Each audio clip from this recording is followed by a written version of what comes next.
ভারত যে বলতেছে বাংলাদেশের সংখ্যালঘু নির্যাতন হচ্ছে, আসলে সংখ্যালঘু নির্যাতন কোথায় হচ্ছে? ভারতে হচ্ছে। বর্তমানে বাংলাদেশে যে সমস্যা চলতেছে, ইসকন চলছে না? চলছে না? এখান থেকে আমার এবং আপনার শিক্ষা আছে। এই সমস্যা থেকে আমার এবং আপনার শিক্ষা আছে। এই সমস্যা থেকে আমার এবং আপনার শিক্ষা কি? ইসকন নামক যে সংগঠন বর্তমান বাংলাদেশে চলমান আছে, এই ইসকন মূলত হিন্দু ধর্মীয় শ্রী চৈতন্যের মতবাদকে প্রমোট করে, যেটিকে বলা হয় বৈষ্ণব শাখা, হিন্দু ধর্মের বৈষ্ণব শাখা। আর শ্রী চৈতন্যকে কেউ বলে যে তিনি নিজে শ্রীকৃষ্ণ, আর কেউ বলে যে শ্রী চৈতন্য মূলত শ্রীকৃষ্ণের ভক্ত ছিলেন। তো এই ধারাটার মূল বক্তব্য কি? এই ধারাটার শ্রী চৈতন্যের মূল বক্তব্য হচ্ছে, হিন্দুদের মধ্যে যে জাতপাতের ভেদাভেদ আছে, হিন্দুদের মধ্যে জাতপাতের ভেদাভেদ আছে, ব্রাহ্মণ, ক্ষত্রিয়, শূদ্র, এরকম 4টে ভাগে তারা বিভক্ত। তার মধ্যে সবচেয়ে সম্মানিত অংশটা হচ্ছে ব্রাহ্মণ, যারা তাদের দাবি অনুযায়ী তাদের ভগবানের মাথা থেকে সৃষ্টি হয়েছে, নাউজুবিল্লাহ। তো এই নিম্নবর্ণের হিন্দুদের কোনো অধিকার হিন্দু সমাজে ছিল না। ফলত নিম্নবর্ণের হিন্দুরা দলে দলে ইসলাম গ্রহণ করেছে। কেননা ইসলামের সবাই সমান, ইসলামে কোনো জাত নাই, পাত নাই, কালার নাই, রং নাই, বর্ণ নাই, ভাষা নাই, কিছু নাই। ইন্না আবাকুম ওয়াহিদ ওয়া ইন্না রাব্বাকুম ওয়াহিদ ইয়া আইয়ুহান নাসু উবুদু রাব্বাকুমুল্লাযী খালাকাকুম মিন নাফসিন ওয়াহিদা। তোমাদের পিতা এক, তোমাদের রব এক। জো বাইডেনের পিতা, নরেন্দ্র মোদীর পিতা, ডক্টর ইউনূসের পিতা একজনই, আদম আলাইহিস সালাতু ওয়াস সালাম। তো ইসলামের সবাই সমান, এখানে কোনো জাতপাত নাই, রং বর্ণ কিছু নাই। তো এই জন্য নিম্নবর্ণের হিন্দুরা দলে দলে ইসলাম গ্রহণ করেছে। নিম্নবর্ণের হিন্দুদেরকে ইসলাম থেকে ঠেকাতে, নিম্নবর্ণের হিন্দুদেরকে পাওয়ারফুল করার জন্য, হিন্দু সমাজে তাদের একটা জায়গা তৈরি করার জন্য শ্রী চৈতন্যের মতবাদের আবির্ভাব হয়, যেটিকে হিন্দু ধর্মের বৈষ্ণব শাখা বলে। এটিকে নিয়ে কাজ করে ইসকন। এই জন্য ইসকনের বড় বড় মন্দিরগুলো নিম্নবর্ণের হিন্দুরা যেখানে বেশি থাকে ওখানে আছে। ঢাকার স্বামীবাগ পুরোটা মেথরপট্টি, ওই মেথরপট্টির মধ্যে স্বামীবাগের সবচেয়ে বড় ইসকন মন্দির সেখানে নির্মিত। সিলেটের চা বাগানের শ্রমিকরা নিম্নবর্ণের হিন্দু, ওই সিলেটের চা বাগানের শ্রমিকদের মধ্যে ইসকন খুবই শক্তিশালী। বাংলাদেশের রাষ্ট্রপক্ষের আইনজীবী সাইফুল ইসলাম আলিফ ভাইকে মেথরপট্টিতে হত্যা করা হয়েছে, কেননা মেথরপট্টিতে ইসকন সবচেয়ে শক্তিশালী। নিম্নবর্ণের হিন্দুদের নিয়ে ইসকন কাজ করে। আর ইসকনের কাজ কি? ইসকনের মূল টার্গেট কি? ইহুদিরা ইসরায়েল কিভাবে প্রতিষ্ঠা করেছে? ইহুদিরা ইসরায়েল প্রতিষ্ঠা করেছে কাঁদতে কাঁদতে, মায়া কান্না দিয়ে। আপনার মনে হয় যে আমেরিকা মুসলমানের শত্রু, তাই ইসরায়েলকে টাকা পয়সা, ধন সম্পদ, অর্থ, অস্ত্র দেয় না। মুসলমানের শত্রুতার কারণে যতটা না দেয়, তার চেয়ে বেশি দেয় এই মনে করে যে এরা হচ্ছে অসহায়, এদের থাকার জায়গা নাই, এদের দেখার কেউ নাই। আর এই অসহায়ত্বটা তৈরি করেছে ইহুদিরা। হলোকাস্ট, হিটলার হলোকাস্টে ইহুদিদেরকে হত্যা করেছিল। ওই এক ঘটনা পর্যন্ত ইহুদিরা চলতেছে যে আমাদের পৃথিবীতে থাকার জায়গা নাই, আমরা কই যাব, আমাদের একটা দেশ দরকার, আমাদের মেরে ফেলে দিল, হিটলার আমাদের ধ্বংস করে দিল, dot dot dot dot dot, অসংখ্য কিছু। ঠিক ওই থিওরিটা ইসকন কপি করেছে, যে বাংলাদেশে দেখাতে হবে যেন হিন্দুরা ধ্বংস হয়ে গেল। বাংলাদেশে হিন্দুদেরকে ওপেন গণহত্যা চলতেছে, নাউজুবিল্লাহ, ডাহা মিথ্যা কথা। কিন্তু এটা তারা দেখাতে সক্ষম হচ্ছে ভারতের মিডিয়া ওপেন করলে। এমনকি আমেরিকার প্রেসিডেন্ট ডোনাল্ড ট্রাম্প পর্যন্ত মনে করতেছে যে এখানে হিন্দুদের কোনো অবস্থা নাই, কোনো থাকার জায়গা নাই, দেখার কেউ নাই। এটি হচ্ছে ইহুদিদের থেকে কপি। তো ইহুদিরা হিটলারের হত্যাকে বিক্রি করে ইসরায়েল তৈরি করে নিয়েছে ফিলিস্তিনের মধ্যে। ইসকনের টার্গেট কি?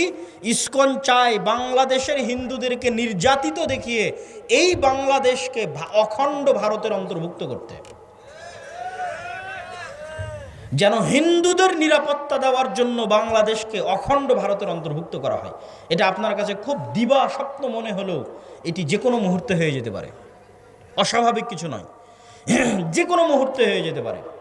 যেখানে আমরা চোখের সামনে দেখতে পাচ্ছি এই দেশে কোনো হিন্দু নির্যাতন নাই, সেখানে আমরাই চোখের সামনে দেখতেছি ভারতের মিডিয়াতে প্রচার করা হচ্ছে যে বাংলাদেশে হিন্দুরা ধ্বংস হয়ে যাচ্ছে। ভারত সরকার বিবৃতি দিচ্ছে তাকে কেন গ্রেফতার করা হলো, কিন্তু ভারত সরকার এটা বিবৃতি দিতে পারলো না যে একজন আইনজীবীকে কেন হত্যা করা হলো। আপনি কল্পনা করেন, আজকে যদি ভারতের মাটিতে মুসলমানেরা দিল্লির হাইকোর্টে কোনো হিন্দু রাষ্ট্রপক্ষের আইনজীবীকে হত্যা করতো, আজকে ভারতে কি হতো? আজকে যদি ভারতে মুসলমানেরা দিল্লির হাইকোর্টের কোনো রাষ্ট্রপক্ষের আইনজীবীকে হত্যা করতো, আজকে ভারতে কি হতো? বাংলাদেশ থেকে পর্যন্ত বাংলাদেশের সরকার নিন্দা প্রতিবাদ বিবৃতি দিত। আর অন্যান্য মুসলমানদের সংগঠন তো আছে, তারা তো বিবৃতি দেওয়ার জন্য আরো এক ধাপ রেডি আছে যে হ্যাঁ আমরা নিন্দা বিবৃতি দিব। কিন্তু আজ বাংলাদেশের রাষ্ট্রপক্ষের আইনজীবী হত্যা করা হলো, কিন্তু মুসলমানের লাশ কত সস্তা, কত সহজ আপনার চোখের সামনে ঘটতেছে, আমার চোখের সামনে ঘটতেছে যে মুসলমানের লাশ কত সস্তা, কত সহজ, যে একজন মানুষ মারা গেল, অন্যায়ভাবে হত্যা করা হলো, সেটি নিয়ে কোনো বিবৃতি নাই। কিন্তু কেন একজনকে গ্রেফতার করা হলো সেটি নিয়ে বিবৃতি আছে। এই জন্য আপনাকে বুঝতে হবে যে আপনি যদি দিনের উপর কট্টর না হন, বাঁচার রাস্তা নাই, বাংলাদেশের স্বাধীনতার রাস্তা নাই যদি বাংলাদেশ দিনের উপর কট্টর না হয়। সম্মানিত উপস্থিতি, তাহলে এই যে বর্তমান যে ষড়যন্ত্র চলতেছে বাংলাদেশকে নিয়ে, এটি স্থায়ী ষড়যন্ত্র। এইটির থেকে বাংলাদেশের মুসলমানেরা কিভাবে বের হবে, আপনারা আপনাদের সন্তানেরা কিভাবে বের হবে? আপনি যদি লক্ষ্য উদ্দেশ্য রাখেন ছোট, তাহলে আজীবন ডিফেন্স করতে হবে, ডিফেন্স করতে করতেই দিন শেষ হয়ে যাবে। আর যদি লক্ষ্য উদ্দেশ্য রাখেন বড়, তাহলে আপনার চিন্তা চেতনা হবে বড়। আল্লাহর নবী মক্কা থেকে হিজরত করে, এই অংশটুকু না শুনে কেউ উঠে যাবেন না, এটি বলে বক্তব্য শেষ করে দেব। আল্লাহর নবী যখন মক্কা থেকে হিজরত করে মদিনায় গেলেন, তখন যদি আল্লাহর নবী ভাবতেন মদিনায় এসেছি, ভালো আছি, মক্কায় মুসলমানেরা মরে কি বাঁচুক, দেখে লাভ আছে, দরকার নাই দেখার, এটা তিনি ভেবেছেন? তিনি ভাবেননি। তিনি মদিনায় আসার পর তিনি ছিলেন ভিশনারি লিডার। তিনি মদিনায় আসার পর তার লক্ষ্য ছিল কিভাবে তিনি মক্কা বিজয় করবেন, মক্কায় থেকে যাওয়া মুসলমানদের জীবনের নিরাপত্তা তিনি কিভাবে দিবেন। 1947-এ যখন ভারত ভাগ হয়, পূর্ব পাকিস্তান এবং পশ্চিম পাকিস্তান তৈরি হয়, 1947-এ 190 বছরের ব্রিটিশ বিরোধী জেহাদের ফলে তখন অসংখ্য মুসলমান ভারত থেকে হিজরত করে পাকিস্তানে আশ্রয় নেয়। আপনাদের রংপুরের সৈয়দপুরের বিহারিরা মুহাজির, বিহার থেকে হিজরত করে বাংলাদেশে এসেছে মুসলমানদের একটা আলাদা ভূখণ্ড মনে করে। আর এই মুহাজিরদের সংখ্যা সবচেয়ে বেশি ছিল পশ্চিম পাকিস্তানে। পাঞ্জাব থেকে, উত্তরপ্রদেশ থেকে, দিল্লি থেকে লক্ষ লক্ষ মুসলমান হিজরত করেছে। তো হিজরত করার পর আপনারা পাকিস্তান স্বাধীন দেশ পেয়েছেন, বাংলাদেশ স্বাধীন দেশ পেয়েছেন, আর কয়েক কোটি মুসলমান ভারতে থেকে গেছে। আপনি যদি মনে করেন যে আমার বাংলাদেশে আমি স্বাধীন আছি, এটি আমার জন্য যথেষ্ট, পাকিস্তানের মুসলমানেরা যদি মনে করে আমি পাকিস্তানে স্বাধীন আছি, এটি আমার জন্য যথেষ্ট, তাহলে এর চেয়ে বড় মুনাফিকি পৃথিবীতে আর হবে না। আপনারা যে আপনাদের ভাইদেরকে ভারতে ছেড়ে এসেছেন, তাদেরকে মুক্ত করতে হবে না? ভারত যে বলতেছে বাংলাদেশের সংখ্যালঘু নির্যাতন হচ্ছে, আসলে সংখ্যালঘু নির্যাতন কোথায় হচ্ছে? ভারতে হচ্ছে। ভারতে মুসলমানদের উপর সংখ্যালঘু নির্যাতন হচ্ছে।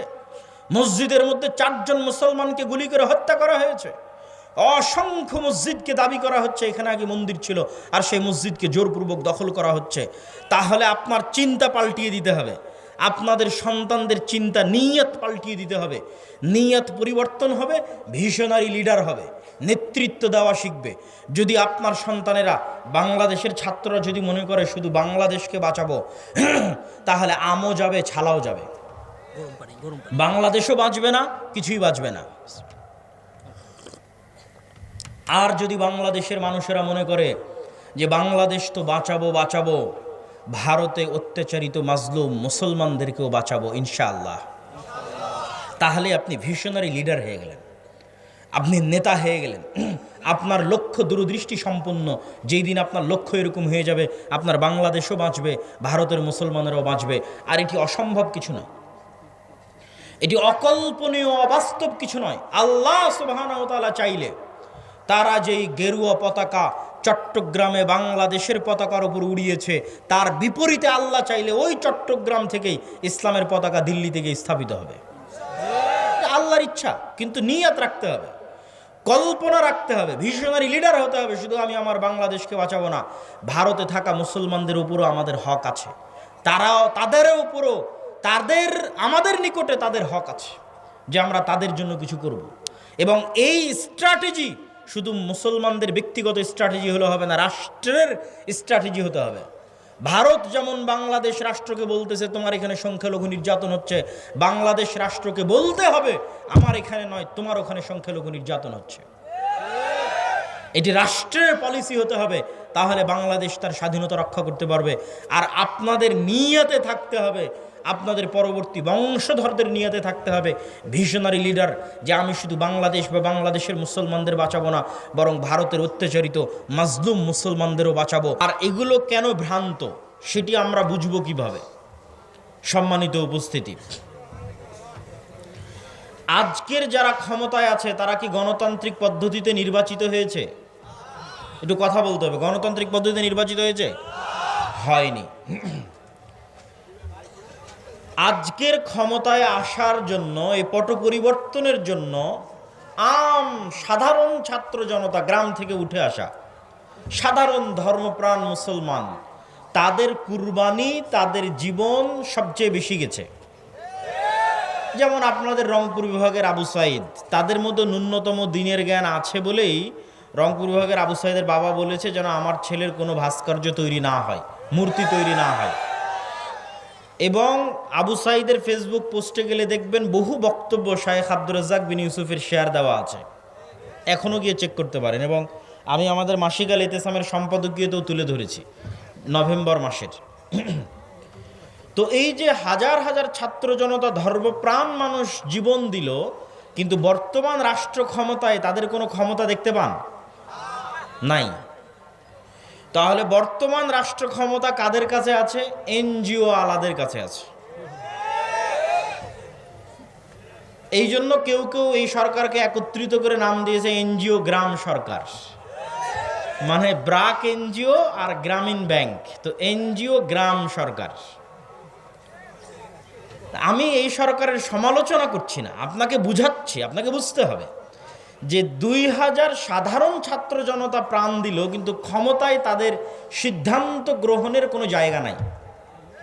ছাত্ররা দাবি করলো আমরা রাষ্ট্রপতি চাই না, একবার ছাত্ররা দাবি করলো আমরা ইসকন নিষিদ্ধ চাই, একবার দাবি করলো অমুককে উপদেষ্টা চাই না, কেমনে উপদেষ্টা হয়ে গেছে জানি না, কোনো কথার ভ্যালু নাই।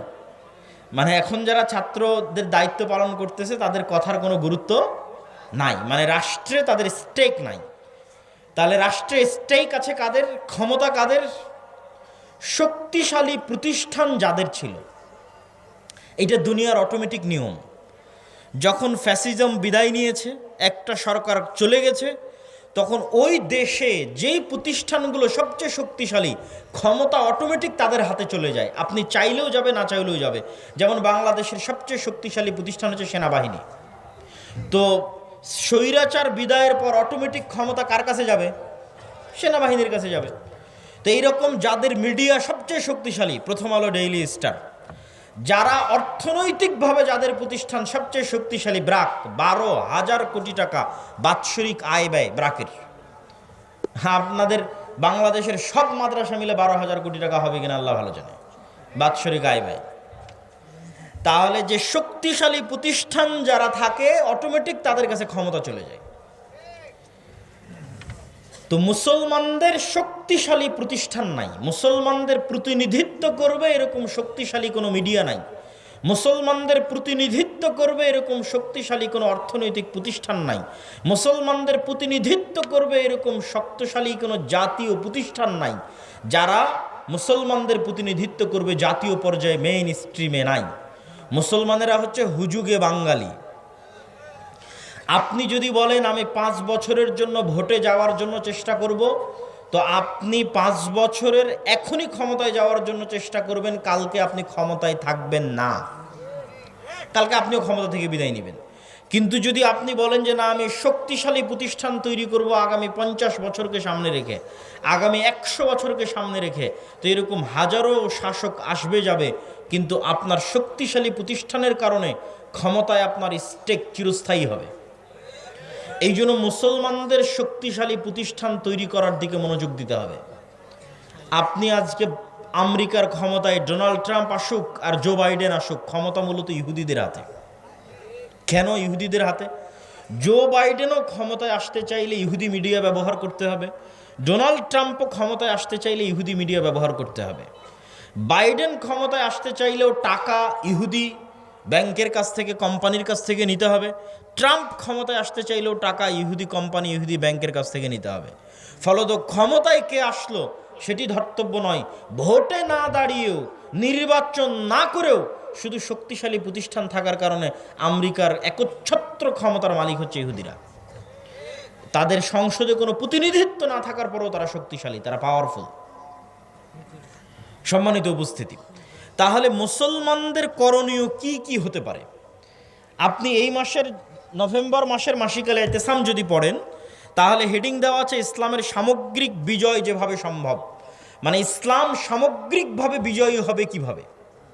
ইসলাম কিন্তু শুধু মসজিদের ধর্ম নয়, ইসলাম শুধু ব্যক্তি জীবন, বিয়ে শাদীর হুকুম আহকামের ধর্ম নয়, বাপ মরে গেলে সম্পত্তির বন্টন হবে এই ধর্ম নয়। ইসলামের সকল দৃষ্টিভঙ্গি আছে, ঠিক ইসলামের রাজনৈতিক দৃষ্টিভঙ্গি আছে যার নাম খেলাফা। খেলাফার সবচেয়ে বড় মূলনীতি হচ্ছে সত্যবাদিতা, ন্যায়পরায়ণতা। কি বললাম বলেন তো? সত্যবাদিতা এবং ন্যায়পরায়ণতা, এই দুটা ইসলামী রাষ্ট্র ব্যবস্থার সবচেয়ে বড় মূলনীতি। মুসলমানেরা কখনোই আল্লাহর দয়ায় রাষ্ট্র ক্ষমতায় যেতে পারবে না যতক্ষণ না মুসলমানেরা নিজেরা সত্যবাদী না হয়, মুসলমানেরা নিজেরা ন্যায়পরায়ণ না হয়। আপনি সত্যবাদী ন্যায়পরায়ণ না হয়ে জান্নাতে যেতেও পারেন। কিভাবে? মিথ্যা বললেন বলে আল্লাহর কাছে ক্ষমা চাইলেন, আল্লাহ যদি ক্ষমা করে দেয়। অন্যের হক নষ্ট করলেন, করে তার কাছেই ক্ষমা চাইলেন, ভাই তোমার হক নষ্ট করেছি মাফ করে দাও, সে যদি ক্ষমা করে দেয় তো আপনি জান্নাতে যেতে পারবেন। কিন্তু মিথ্যা বলে, অন্যায় করে মুসলমান আল্লাহর দয়ায় রাষ্ট্র ক্ষমতায় যেতে পারবে না। কেন পারবে না আল্লাহর দয়ায় মুসলমান রাষ্ট্র ক্ষমতায় যেতে?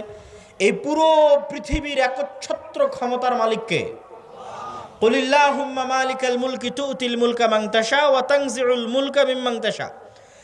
আল্লাহ এই পৃথিবীর একচ্ছত্র ক্ষমতার মালিক, যাকে ইচ্ছা তাকে রাজত্ব দেন, যাকে ইচ্ছা তার কাছ থেকে রাজত্ব ছিনিয়ে নেন।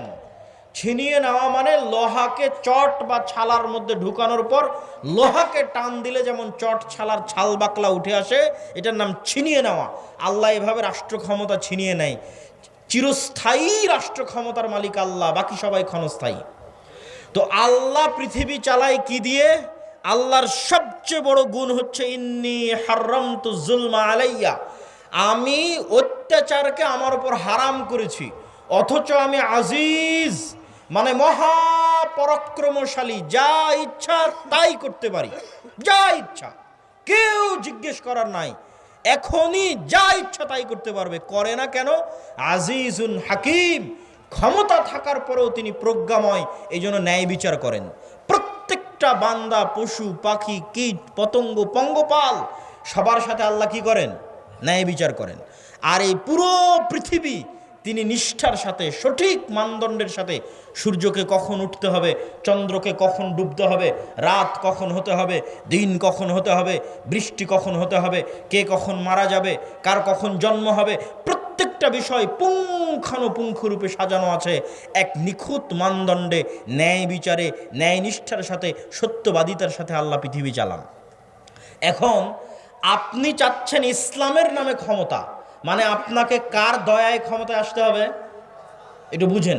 আমি চাচ্ছি যে আমি ইসলামের নামে ক্ষমতায় যাব, মানে ইসলামকে ক্ষমতায় নিয়ে যাব। তো আমাকে কার দয়ার দরকার হবে? আল্লাহর দয়ার। তো আল্লাহ তার ক্ষমতা বন্টন করে রেখেছেন ন্যায়পরায়ণতা, ন্যায় বিচারের সাথে। আর আপনি আপনার বোনের সম্পত্তি দিয়েছেন ওই জায়গাতে যেখানে জমির দাম কম। দিয়েছেন না দেননি? আপনি আপনার বোনের সম্পত্তি, আপনার বোন আপনাকে না বলে বিক্রি করে দিয়েছে, এই জন্য মন খারাপ করে বোনকে আপনি আর আপনার বাড়িতে জায়গা দেন না।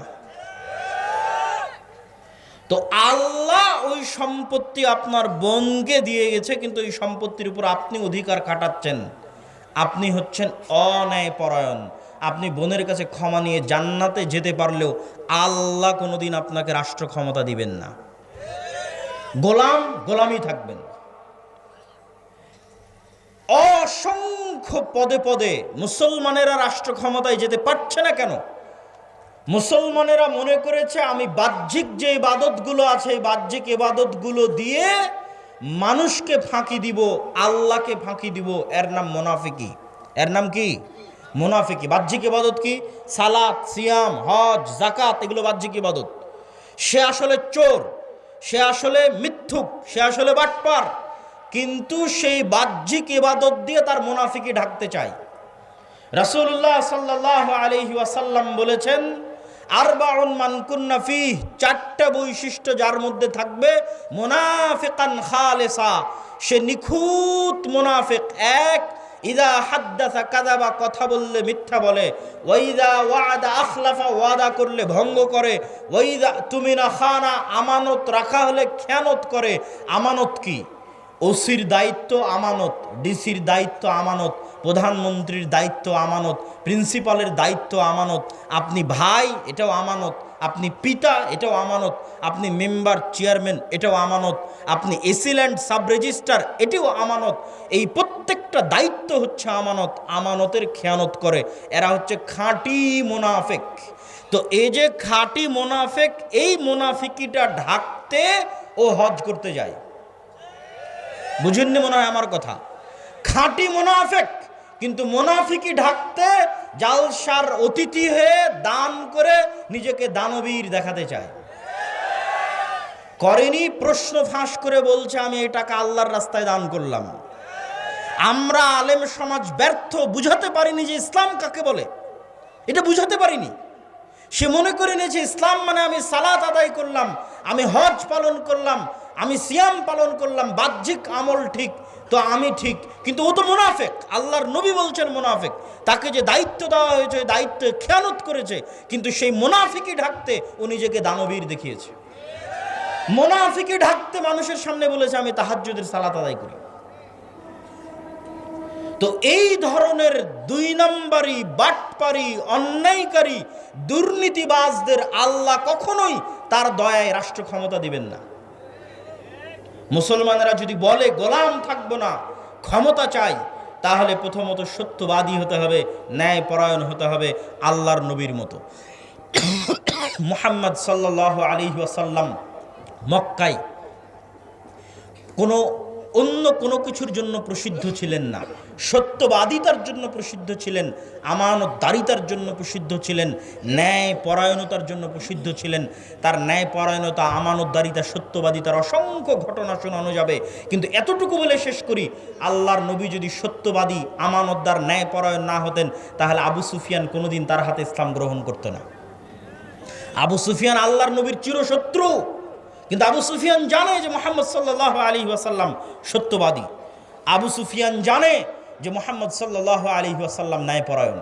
সম্মানিত উপস্থিতি, তাহলে মুসলমানেরা যদি চায় রাষ্ট্র ক্ষমতায় যেতে, এক, ব্যক্তিগত জীবনে সত্যবাদী হতে হবে, ন্যায়পরায়ণ হতে হবে।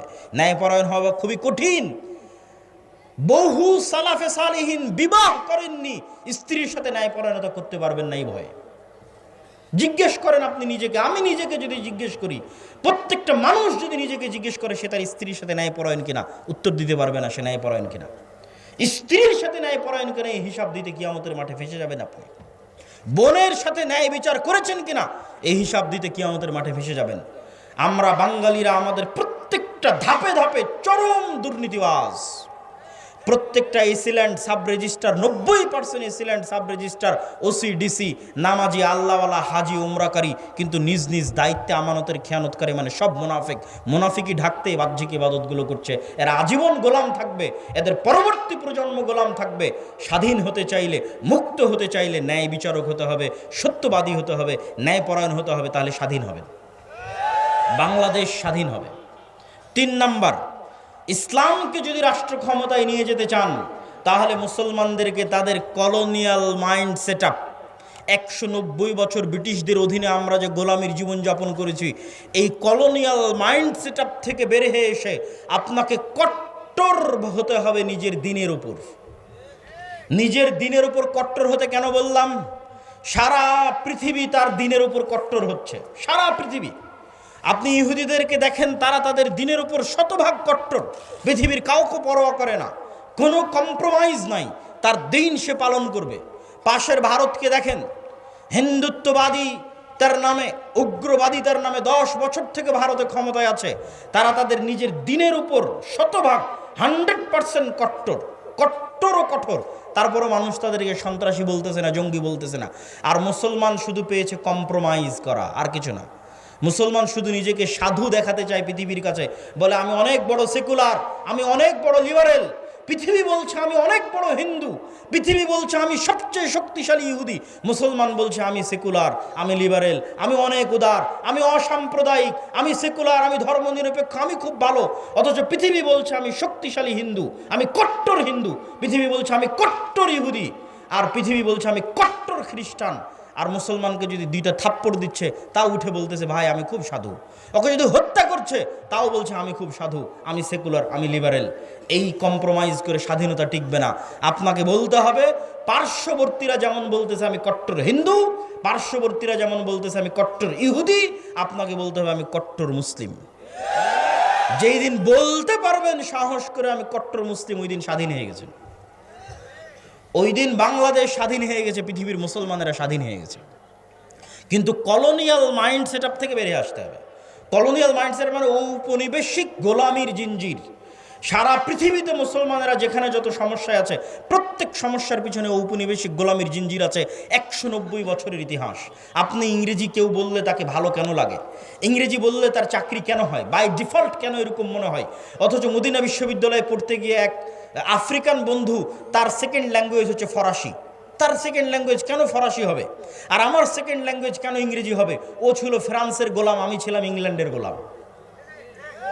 আফ্রিকান কান্ট্রিগুলো ছিল ফ্রান্স, ইতালি এবং স্পেনের গোলাম, আমরা ছিলাম ইংল্যান্ডের গোলাম। এই জন্য আমাদের কাছে ইংরেজি ভালো লাগে, ওদের কাছে ফরাসি ভালো লাগে। অথচ আপনি ইংল্যান্ডের এরিয়া পার হয়ে ফ্রান্সে যান, ইতালিতে যান, স্পেনে যান, কোথাও ইংরেজি নাই। আমি ইংরেজি ভাষা শিখতে হবে না সেটা বলছি না, কিন্তু ফ্রান্স, ইতালি এবং স্পেনের মানুষ জাতিগতভাবে, মনস্তাত্ত্বিকভাবে এতটা স্বাধীন যে সে ইংরেজি শিখতে চায় না। সে বলতেছে আমি আমার ফ্রান্সের ফরাসি ভাষা নিয়ে থাকবো, আমি আমার ইতালিয়ান ভাষা নিয়ে থাকবো, স্প্যানিশ নিয়ে থাকবো। বিমানবন্দরে পর্যন্ত এক্সিটটা ইংরেজিতে লেখেনি। তাহলে স্পেন, ফ্রান্স, ইতালির মানুষ মনস্তাত্ত্বিকভাবে কোন পর্যায়ের স্বাধীন, আর আমি মনস্তাত্ত্বিকভাবে কোন পর্যায়ের গোলাম? কেন একজনকে প্যান্ট শার্ট পরা দেখলে তাকে স্মার্ট মনে হয়, আর আরেকজনকে এরকম জুব্বা পরা, লম্বা দাড়ি দেখলে আনস্মার্ট মনে হয়? এটা 190 বছরের লিগ্যাসি আমরা বহন করে আসতেছি। কারণ আমাদের বাপ দাদারা 190 বছর যাবৎ ব্রিটিশদের গোলামি করেছে। তো ব্রিটিশরা প্যান্ট শার্ট পরতো, গলায় টাই থাকতো, এই জন্য ওটা দেখতে আমাদের অজান্তে স্মার্ট মনে হয়, আর ওটা না দেখলে আমাদের অজান্তে আনস্মার্ট মনে হয়। ভাইয়ের সাথে আমার একটা স্মৃতি আছে, স্মৃতি বলতে দেখার স্মৃতি নয়। যেহেতু এই অঞ্চল আমার নানির বাড়ির অঞ্চল, তো ছোটোবেলায় আমাদের এই অঞ্চলে কেটেছে। তো ওনার আব্বার ছবির সাথে ওনার ছবি বিভিন্ন জায়গায় পোস্টারে আমি অনেক ছোটতে দেখেছি। তখন বয়স 7-8 বছর হবে, অথবা 9-10 বছর হবে। তো তার নামের শেষে লিঙ্কন নামটা ছিল। তো তখন থেকে আমার কাছে এটা অপছন্দ হতো যে একজন মুসলমানের সন্তান কিভাবে লিঙ্কন নাম রাখতে পারে। আমি কিন্তু তাকে তখন চিনিও না, দেখিও নি, কিন্তু আমার আম্মা আমাকে যেভাবে শিখিয়েছে সেইভাবে আমি শিখেছি। তো ওই স্মৃতিটা আমার মনে আছে যে তার নাম আমি পোস্টারে পড়েছি, তার ছবি আমি পোস্টারে দেখেছি, এবং এই নাম আমি তখন থেকে অপছন্দ করতাম যে মুসলমানের সন্তান কেন লিঙ্কন নাম রাখবে। কিন্তু কোনোদিন ভাবিনি যে এইভাবে ঘুরতে ঘুরতে একদিন তিনি পাশে এসে বসবেন, আর তিনিও দিনদার হিসেবে হয়তো হতে পারে আল্লাহর কাছে তিনি আমার চেয়ে বেশি প্রিয়। হতে পারে না? পারে না? হতে পারে। আল্লাহর কাছে কত মানুষ আছে দুনিয়াতে প্রসিদ্ধ কিন্তু আল্লাহর কাছে অপ্রসিদ্ধ, আর কত মানুষ আছে দুনিয়াতে অপ্রসিদ্ধ কিন্তু আল্লাহর কাছে এবং আসমানে প্রসিদ্ধ। তো যেটি বলছিলাম আর কি, এই যে কলোনিয়াল মাইন্ড সেটআপ, যে আপনার নামটা একটু ইংরেজি ইংরেজি হবে তাহলে আপনাকে ভালো লাগবে, এটা 190 বছরের গোলামির জিঞ্জির বহন করে বেড়াচ্ছেন। এটা থেকে ঝেড়ে ফেলে বের হতে হবে না। আমার আরবি নামের উপর আমি সন্তুষ্ট, আমার ইসলামের আকীদা এবং আদর্শের উপর আমি সন্তুষ্ট এবং শতভাগ কট্টর। শিখবেন কাদের কাছ থেকে? হিন্দুর কাছ থেকে। শিখবেন কার কাছ থেকে? ইহুদির কাছ থেকে। একটা শিখকে দেখান দেখি ওর মাথার চুল কাটে কিনা, একটা শিখকে দেখান দেখি মুখের দাড়ি ছাড়া আছে। একটা ইহুদি যদি শতকরা হিসাব করেন ইহুদি পাড়ায় গিয়ে কতজন ইহুদি দাড়ি রেখেছে, শতভাগ 90 জন ইহুদি দাড়ি রেখেছে। আর মুসলমানকে দাড়ি রাখতে নাকি আনস্মার্ট লাগে, এই জন্য মুসলমান দাড়ি রাখে না। মুসলমানকে দাড়ি রাখলে খ্যাত খ্যাত লাগে, মুসলমানকে দাড়ি রাখলে সমাজে মানুষ কি মনে করবে এই মনে করে সে দাড়ি রাখে না। এটা হচ্ছে গোলামির মানসিকতা। এই গোলামির মানসিকতা থেকে যখন বের হয়ে কট্টর হবেন, আমার নবী দাড়ি রেখেছে আমিও দাড়ি রাখবো, তাতে মরি বাঁচি মরবো, তখন সেদিন স্বাধীন। সেই দিন বাংলাদেশ স্বাধীন, আপনি স্বাধীন, তার আগ পর্যন্ত গোলামির জিঞ্জির আপনার গলায় এবং আমার গলায়। সম্মানিত উপস্থিতি, তো যেটি বলতে চাচ্ছিলাম যে বাংলাদেশ বা আমাদেরকে যদি আমরা চাই যে রাষ্ট্র ক্ষমতা ইসলাম যাক, তাহলে তার সারমর্ম হিসেবে 3টে বা 4টে পয়েন্ট, তারপরে আরও কিছু বক্তব্য দিব গুরুত্বপূর্ণ বর্তমান চলমান কিছু বিষয়, সেটি তো আপনাদের কিছু শিক্ষণীয় আছে। তো সারমর্ম 4টে বিষয় কি কি রাষ্ট্র ক্ষমতায় যদি যেতে চান। 1 নাম্বার, আপনাকে বুঝতে হবে যত তন্ত্রমন্ত্র আছে এগুলো তৈরি করা হয়েছে ইসলাম যেন রাষ্ট্র ক্ষমতায় না যায়। তাহলে আপনাকে আপনার ঈমান বাঁচাতে এই তন্ত্রমন্ত্রকে অস্বীকার করতে হবে। কি করতে হবে? অস্বীকার করতে হবে। আমাই ইয়াকফুর বিত্তাগুত, যেমন ইব্রাহিম আলাইহিস সালাতু ওয়াস সালাম বলেছিল কাফারনা বিকুম, শোনো তোমরা যার ইবাদত করো, তোমরা যেই সমস্ত মূর্তি পূজার ইবাদত করো তোমাদেরকে, আর তোমাদের এই মূর্তি পূজাকে আমি কুফরি করলাম, কাফের হয়ে গেলাম, তোমাদের এই মূর্তি পূজার অস্বীকার করলাম। আপনাকে এইভাবে অস্বীকার করতে হবে যে আমি গণতন্ত্রের কাফের, আমি সেকুলারিজমের কাফের। তাহলে আপনার ঈমান বাঁচবে, ঈমান ঠিক থাকবে, আকীদা ঠিক থাকবে। তো আমি ঈমান এনেছি কিসের উপর? ইসলামিক খেলাফত ব্যবস্থার উপর। আর বাকি যত তন্ত্রমন্ত্র আছে এগুলোর আমি কাফের, এগুলো অস্বীকার করি ওপেন প্রকাশ্যে। কেননা এগুলোর অস্বীকারের মধ্যে ইসলামের ক্ষমতার উত্থান আছে, আর এগুলোর অস্বীকারের মধ্যে ইসলামের ক্ষমতার, এগুলো অস্বীকার না করলে ইসলামের ক্ষমতার উত্থান নাই।